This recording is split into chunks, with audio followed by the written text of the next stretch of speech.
நான் என்ன சொல்றேன்னா, ஒரு அரசு தேர்தல் ஆணையத்துக்கு ஒரு சஜஷன் சொல்றேன். இந்திய நாடு முழுக்க இந்தியர்கள் வாழ்றாங்க, நான் ஏற்கிறேன்.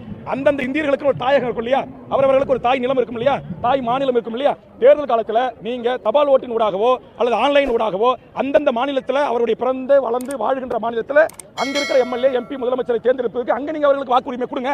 நாங்க வேண்டாம் இல்லையா. இங்க இருக்கிற பீகாருக்கு நீங்க தேர்தல் காலத்தில் போய் ஓட்டு போட்டு வர சொல்லுங்க, இல்ல நீங்க இங்க தபால் ஓட்டு போடுங்க, இல்ல இங்க இருந்து ஆன்லைன்ல ஏற்பாடு பண்ணுங்க. அதை விட்டுட்டு இங்க இருக்கிற மக்களுடைய பிரதிநிதிகள் இங்க எஸ்சி எஸ்டி எம்பிசி ஓபிசி என்கிற இடஒதுக்கீட்டு முறை இருக்குது. அதுலயும் இன்னைக்கு இங்க வந்து தாசில்தார் கிட்ட பல அதிகாரிகளை காக்கா பிடிச்சி நான் எம்பிசி ஓபிசி சர்டிபிகேட் வாங்கி இந்த மண்ணின் பூர்வீகுடி தமிழர்களுக்கு கிடைக்க வேண்டிய இடஒதுக்கீட்டு அமகரிக்கிறான். இன்னைக்கு டிஎன்பிசியில் இருக்கிற இதே மோடி அமித்ஷா அழுத்தத்துக்கு தான் ஓபிஎஸ் 2016 ஒரு சட்டத்தை கொண்டு வந்து தமிழ்நாட்டுடைய எல்லா அரசு பதவிகளும் இன்னைக்கு அவன் உள்ள வரான். எங்களை விட மிக 6 மாதத்தில் ஒரு வயசுல சிறப்பாக தமிழ் எழுத பேச தெரிஞ்சுக்கிட்டு தேர்வு எழுதி எங்களுடைய பதவியை அவன் கைப்பற்றிக் கொள்கிறான். ஆக இது எவ்வளவு பெரிய பேர் அபாயம் இருக்கிறது. இது வந்து வெறும் வாக்காளர் சீர்திருத்தம் மட்டுமல்ல, இந்திய நாட்டு மக்களின் குடியுரிமையை பரிசோதிப்போம் அப்படின்னு சொல்லியிருக்காங்க தேர்தல் ஆணைய அறிவிப்பில்.